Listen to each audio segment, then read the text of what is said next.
Peta politik di Jawa Tengah akhir-akhir ini terkait dengan Pilgub di November besok semakin hari semakin dinamis. Dinamisnya kondisi politik di Jawa Tengah bukan karena tidak ada alasan, tapi karena banyaknya alasan termasuk kondisi situasi politik nasional yang kemudian membuat peta politik di Jawa Tengah juga sangat dinamis. Sehingga ini perlu kita diskusikan dan perlu kita analisa bersama. Untuk itu, mari kita bahas.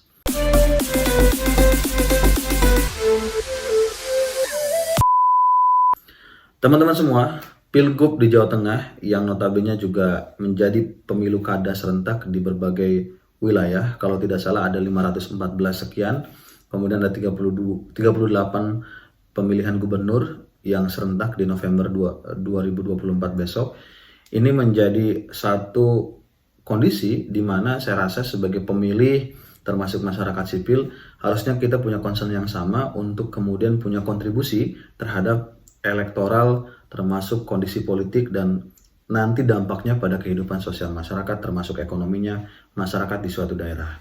Kali ini kita akan coba analisa dari kondisi politik di Jawa Tengah yang saya rasa prediksinya semakin hari semakin menguat pada paling tidak ada 3 kubu di Jawa Tengah yang akan bersaing pada Pilgub November besok. Kenapa saya katakan seperti ini? Pertama, kalau kemudian kita melihat berbagai daerah hari ini sudah mulai ramai diperbincangkan tentang peta politik koalisinya gitu ya. Dimana ada yang bilang Koalisi Indonesia Maju yang mengusung Prabowo Gibran akan didorong seoptimal mungkin untuk masuk pada level daerah, kota atau kabupaten termasuk provinsi gitu ya. Tapi di sisi lain, beberapa wilayah yang cukup seksi secara peta politik dan kewenangannya itu semakin hari semakin menunjukkan bahwa Koalisi Indonesia Maju yang diusung dan dikuatkan di dukungannya Prabowo Gibran itu sepertinya sulit untuk mencapai satu kesepakatan bersama untuk bisa berjalan beriringan di setiap daerah, di setiap provinsi yang ada di Indonesia pada pilkada besok. Kenapa saya katakan seperti ini? Karena kita tentu tidak asing dengan kondisi politik yang sebelumnya kita juga bahas terkait dengan bagaimana peta elektoral di DKI Jakarta, di Banten, kemudian di Jawa Barat, yang notabene itu tuh menunjukkan bahwa sulit untuk mencapai kesepakatan koalisi di Pilpres akan kemudian disupport secara penuh dan dijalankan secara penuh di level daerah atau pilkada level gubernur. Ini akan sulit. Kenapa? Karena setiap partai politik punya kepentingan di setiap daerahnya, setiap daerah punya keunikan secara peta elektoralnya, termasuk capaian partai-partainya gitu ya. Mungkin ada beberapa wilayah yang dimana kondisi pemenang partai politiknya memang ada di barisan atau di koalisinya Indonesia Maju. Tapi ada juga di beberapa wilayah yang kemudian kondisi partai pemenangnya bukan dari koalisi Indonesia Maju. Entah itu koalisinya Ganjar Mahfud kemarin, entah itu koalisinya Anies Caimin kemarin. Ini akan sangat menyulitkan sekali kalau kemudian narasi awalnya akan mengunci bagaimana koalisi Indonesia Maju diterapkan di level daerah. Kita ambil contoh di Jawa Tengah tentunya. Kenapa saya katakan di awal bahwa saya memprediksi akan ada 3 poros atau 3 kubu yang saling bersaing, saling berkompetisi di pilkada atau pilgub November 2024 besok. Kita hari ini ramai mendapatkan informasi dan mendapatkan suguhan baliho di mana-mana tentang Ahmad Lutfi. Atau ya beliau ini saat ini menjadi Kapolda Jawa Tengah. Yang kalau kita tracking, sebenarnya Ahmad Lutfi ini bagian dari Jokowi juga sebetulnya. Karena beliau kalau tidak salah juga dari awalnya berproses bersama dengan Jokowi di Solo gitu. Yang kalau kita runut juga, strategi-strategi yang dilakukan oleh Ahmad Lutfi, saya rasa ini menjadi strategi yang juga diadopsi dari Pilpres kemarin untuk menggempur habis-habisan Jawa Tengah oleh Prabowo Gibran.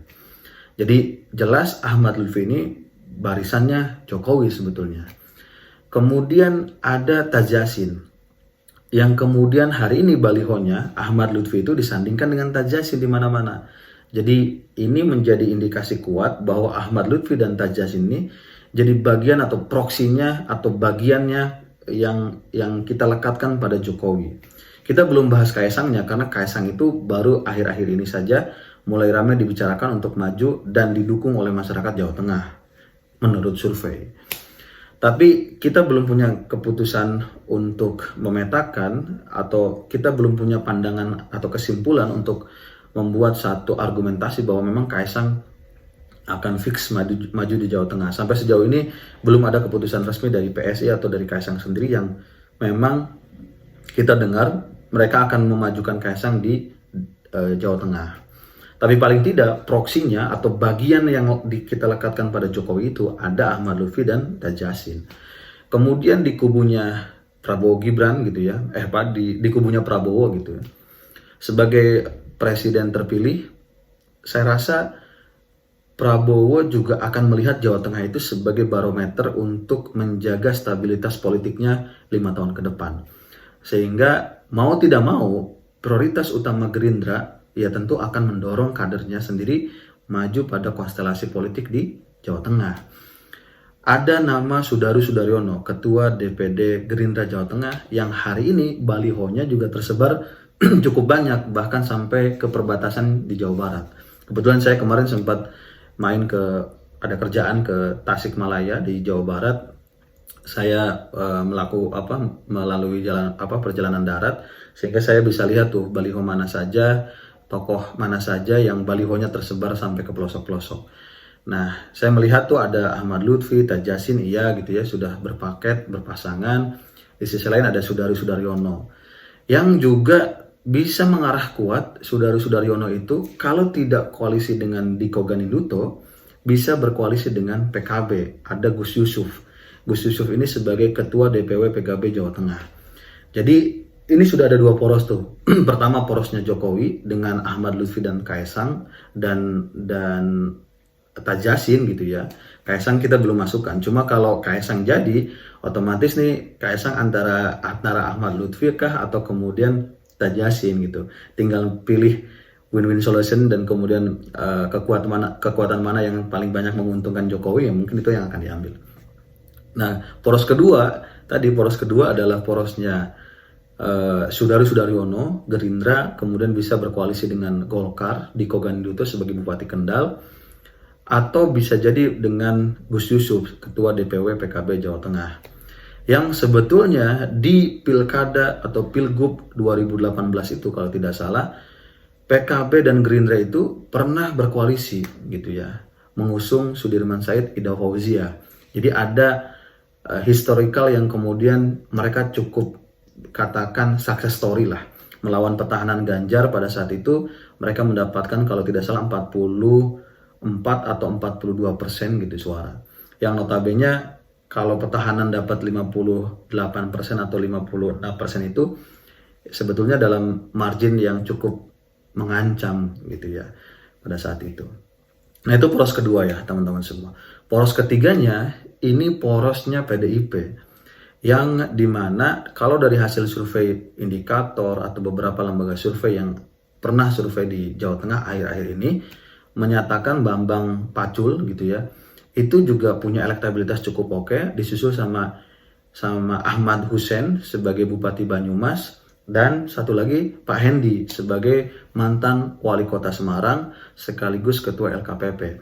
Nah, 3 poros ini sebetulnya poros yang memang secara rasional memang akan bisa kita prediksi hadir gitu. Kenapa? Karena Jawa Tengah ini mau tidak mau, kalau kata Ganjar hari ini Jawa Tengah itu sedang digoyang nih, banteng atau kandang bantengnya sedang digoyang, sehingga kandang bantengnya lagi galau gitu kalau kata Ganjar. Tapi yang perlu kita lihat, memang Jawa Tengah ini akan sangat potensial sekali untuk menjaga elektoral sampai ke 2029. Kenapa? Karena Jawa Tengah ini selain daripada DPT-nya banyak, kota kabupatennya ada 35 gitu ya, Jawa Tengah juga punya dampak cukup luas terhadap keputusan politik nasional. Dan Jawa Tengah menjadi posisi yang sangat strategis untuk membuat peta politiknya untuk investasi politik 2029 apakah bisa dikatakan berhasil atau tidak. Jadi partai-partai besar hari ini dan termasuk partai-partai yang kemarin menjadi inisiator berkoalisinya dukungan Pilpres pasti akan melirik Jawa Tengah dan kemudian akan bertarung habis-habisan di Jawa Tengah.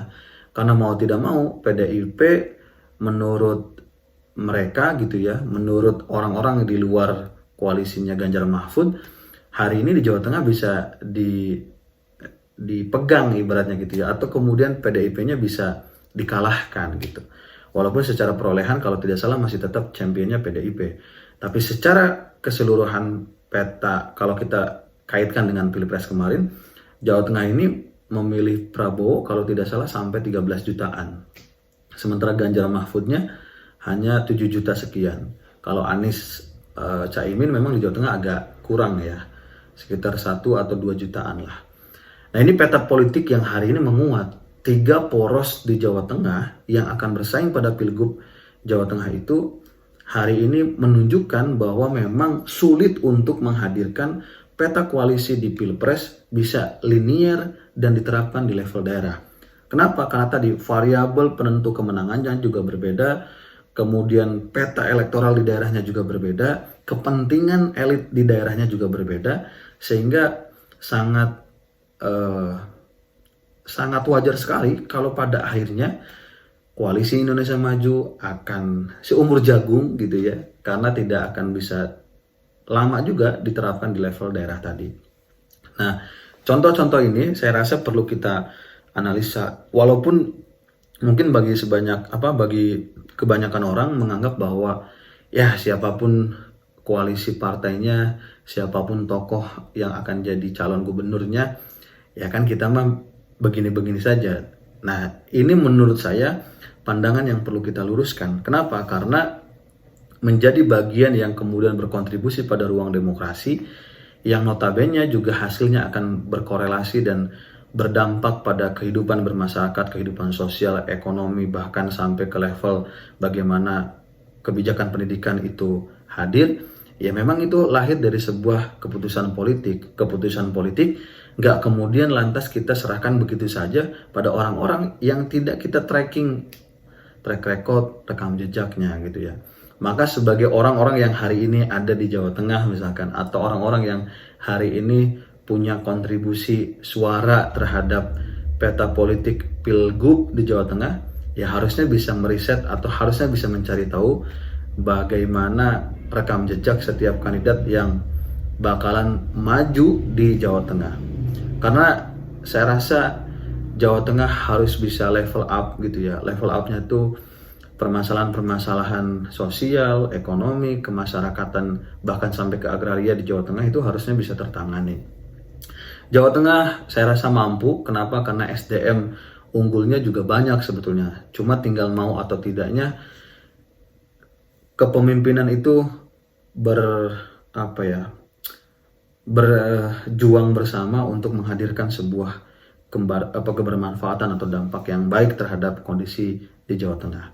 Nah, melalui Pilgub besok kita harusnya mengkritisi bersama setiap kandidat-kandidat ini punya kepentingan apa gitu ya. Walaupun motif kepentingan sulit untuk dibongkar, tapi paling tidak kita punya narasi yang sama untuk menghadirkan satu pemahaman gitu ya, pemahaman bahwa politik itu mau kita salahkan karena politisinya kita anggap brengsek gitu ya, atau mau kita salahkan karena kok masyarakatnya seperti ini, ya memang pada ujungnya gitu ya, saya rasa kita ini sebagai personal itu punya kontribusi terhadap kondisi politik hari ini, termasuk kondisi Jawa Tengah hari ini. Jadi sebelum kita menunjuk atau menyalahkan politisinya, sebelum kita menunjuk dan menyalahkan partai politiknya, ya kita tunjuk diri kita sendiri, apakah kemudian kita sudah punya kepedulian termasuk perhatian terhadap kondisi politik kita, sehingga kita punya keresahan untuk mencari tahu ini orang cocok nggak sih untuk jadi gubernur, ini orang layak nggak sih untuk kita dukung. Jadi itu mungkin pesan politik yang hari ini coba kita diskusikan. Jadi Jawa Tengah potensi untuk ada 3 poros, potensi untuk ada 3 kubu, yang kemudian itu menandakan bahwa koalisi Indonesia Maju tidak akan langgeng, tidak akan punya kekuatan yang cukup besar terhadap bagaimana implementasi di pilkada besok. Jadi saya rasa ini menjadi alarm untuk kita semua supaya bisa melihat elektoral tidak hanya semata-mata kita asosiasikan melalui pilihan pilpres kemarin, tapi di level daerah harusnya kita jauh lebih kritis, harusnya kita jauh lebih punya pandangan untuk menentukan siapa yang layak kita pilih dan siapa yang layak kita perjuangkan dan kita dukung. Itu dulu teman-teman semua, selamat berjuang untuk terus menelurkan pemikiran-pemikiran dan memberikan satu pemahaman terhadap teman-teman yang lain. Semoga ini bermanfaat. Assalamualaikum warahmatullahi wabarakatuh.